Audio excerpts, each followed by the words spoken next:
The self is an illusion, and we can prove it through science, philosophy, and experience. That's the ancient wisdom taken up by modern champions like Sam Harris. Today, I'm going to argue that, as far as I can tell, it stacks up. Growing up, we're told we're special.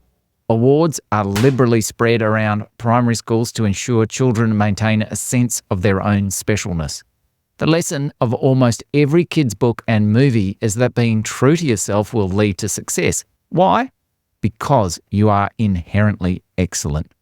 There are problems with this boosting approach.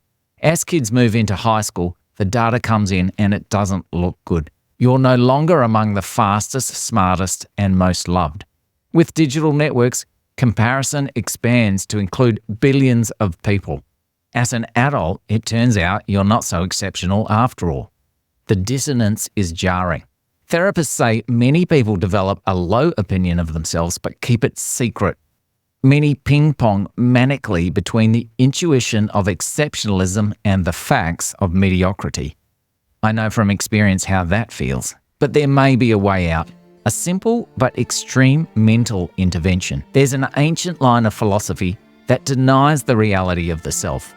And this idea, developed through meditation, has received backup from science. I'm going to trace this idea through the work of neuroscientist and philosopher Sam Harris and see where it takes us. The promise is that understanding the illusory nature of self will allow you to short-circuit the game of comparisons and live a happier life. Before we can tackle self, we have to pick off a softer target, soul. Soul, the immaterial essence of a person. Forgive me for appearing to you in this manner. Unfortunately, I no longer have a physical form. It's everywhere. Fantasy books, games, religions, but what do we actually know about it? We can't go to science to answer that question. Every time a scientist has gone looking for soul, it's been missing in action. Like something in the corner of your eye. You look closely at it and it disappears. Soul has no weight, despite pseudoscience to the contrary, and soul has no discernible home in any part of the body, including the brain. No physical effects of the soul have ever been reliably documented. Let's be clear, there is no evidence for soul at all. Because of this, the only authorities on soul are the books, movies, and religions I mentioned earlier. The idea of soul features in a lot of old philosophy, but it's a stand-in for things we now understand are physical processes. For example, how life actually arises from normal matter. Soul remains useful in stories. Book after book, movie after movie, hammering on about it. Freaky Friday, body swaps, Sixth Sense ghosts, I see dead people, spirit worlds, and realms beyond scientific inquiry. Thousands upon thousands of fictional characters live without bodies. Soul is everywhere and it's made up, like Santa Claus at Christmas. The case for soul is left with a single argument with no credibility, but incredible power. It's interesting. Like time travel, soul works for Hollywood. Remove everything we now know is done by the brain, perception, memory, language, and so on. And what does that leave for soul? It's a life essence with no body, no memory, hearing, vision, or voice. This is nightmarish. A soul like that couldn't even know who it was. So serious thinkers do not believe in souls anymore, not if it's a Freaky Friday kind of soul. Self is a different matter. The self is central to the modern world to the extent that to argue against it sounds kind of mad. Here's a quote from Sam Harris. Most of us feel that our experience of the world refers back to a self, not to our bodies precisely, but to a center of consciousness that exists somehow interior to the body, behind the eyes, inside the head. Is that how you feel? Where are you? Are you in your head, just behind your eyes, watching? The thing about this common idea of the self, this looking self, is that it also vanishes just like soul when you look at it directly. Like soul, the self has been fatally undermined by science, philosophy, and according to people like Sam Harris, by direct experience. Let's start with the science. I studied neuroanatomy at university. I found the geography of the brain exciting. It was like exploring a strange world. In that strange world, there's no location where all the sense data from your eyes, ears, skin, etc. comes together. There's no central viewing theatre. It's good that there isn't actually, because if there was, we would just have the same problem all over again in miniature. A little screen inside the little you being watched by a teeny tiny you, and so on. Even back in those university days, this nasty recursive loop led me to suspect that there was something wrong with the common sense view of self. But there's plenty more evidence from neuroscience. You probably know that the brain is paired into two halves, left and right. They're called hemispheres. The hemispheres specialise in different parts of thinking. So the left side of most people's brains is the language and logic hub, and it deals with inputs from the right side of the body.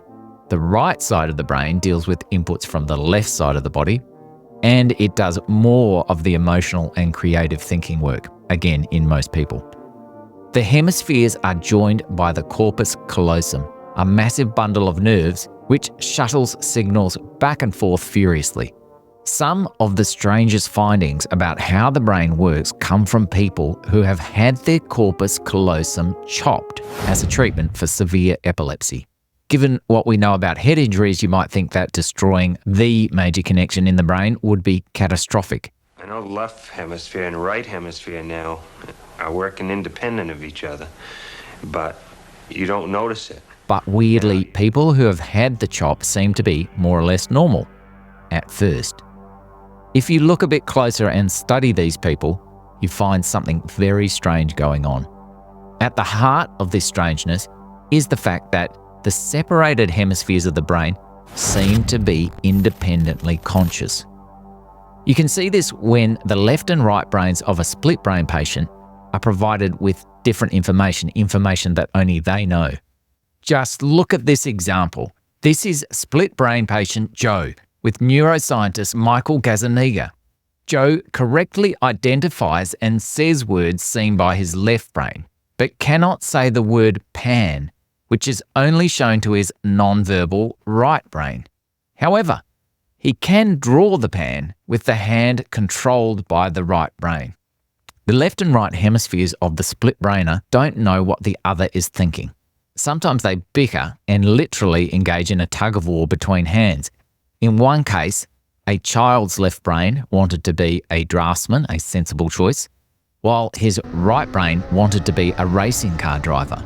Now, you're thinking, this hasn't proved the point at all.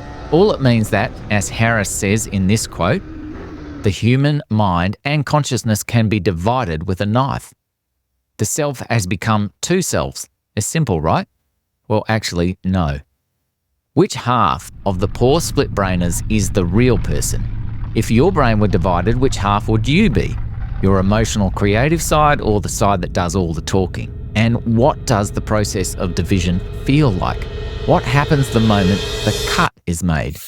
Does the essence of you get stuck on one side in some kind of biological custody battle? This is where the philosophy comes in, and a particularly crafty thought experiment by a guy called Derek Parfit. Parfit asks you to imagine a teleportation device that works by scanning a human body cell by cell and reconstructing it at another location. In other words, making a perfect physical copy. Parfit says the transmitter is on Earth and the receiver on Mars. Now, we already discussed this. There's no immaterial soul to deal with in this scenario. Everything about ourselves, intelligence, memories, fingernails, they all have a physical cause. Because of this, Parfit's device is in theory possible. So, we scan and destroy your body on Earth, send the information to Mars and reconstruct the body there. You wake up, you're on Mars. You have the same memories, the same emotions, and the same kinds of tendencies. You remember what you had for breakfast that morning on Earth, but you're on the red planet now. That's the base scenario. But what if, instead of destroying your Earth body, the engineers keep it just to make sure the data transfer has worked? After all, a round trip to Mars at light speed takes 25 minutes, so better safe than sorry. Your Earth body has a half-hour wait after transmission before it is scheduled for destruction. But that Earth body is actually you, the same you that you have always been. So what are you thinking in those 30 minutes? Probably, I want to live. The Mars person is some other guy as far as you're concerned, a guy you no longer have much sympathy for considering he signed the papers for your extermination. So, which of these copies is actually you? We can't tell, and neither can you. Now, this whole teleportation thing is pretty far-fetched, right? But there's more. What about your actual life, the one that you're living right now? You wake up every day with the same memories, capabilities, and characteristics you had the day before. But isn't that functionally equivalent to the original teleportation scenario, the one where your double was destroyed immediately on transmission? When it comes down to it, Parfit says, ordinary survival is about as bad as being destroyed and replicated. So, ask yourself, what is there in my experience that makes it mine, beyond the particulars of what happens to you? When I think about this, I can't find anything intrinsically me I can put my finger on. My consciousness is mine only because the particularities of my life are illuminated as and where they arise. This strange thing about consciousness, that at bottom our experience of living doesn't have anything individual about it, has been noticed for at least 2,500 years. It's a central revelation of Siddartha Gautama, who became known as the Awakened One, the Buddha, when he became aware of the illusion of self and the unity of existence in the 5th century BCE. Spiritual life consists in overcoming the illusion of the self by paying close attention to our experience in the present moment. Harris is saying here that to properly investigate consciousness, you must take a first-person approach. You must learn to observe the actual quality of your experience. This, he says, can be reliably achieved through meditation. The change comes when we experience the present moment prior to the arising of thought. And what does that feel like? Pretty good by all accounts. The following quote is from a guy called Douglas Harding, a British architect who spent years searching for enlightenment in India. One day, Harding found his sense of self dropping away, and the world in all its richness appeared directly to him. He wrote about it in a book called On Having No Head. The world's total presence was my total absence, body and soul. Lighter than air, clearer than glass, altogether released from myself, I was nowhere around. There arose no questions, no reference beyond the experience itself, but only peace and a quiet joy, and the sensation of having dropped an intolerable burden. The fact that consciousness can be divided, as with the split brainers, raises the possibility that it could be unified. What would happen if we repaired those severed corpus callosums? The left and right hemispheres would cease their independent existence and no more racing car drivers. Citizen Sensible would be back as an undivided individual. Is the sense of enlightenment experienced by meditators an insight into what a merged consciousness could actually feel like? I certainly have never experienced what Douglas called his own total absence, but I'm interested to try, to apply myself to some of those first-person investigations that Harris talks about. Meanwhile, it helps me to know intellectually that there is nothing uniquely mine about my experience of the world, beyond the facts of my life. If you and I are special, we're special because we're part of something bigger than ourselves.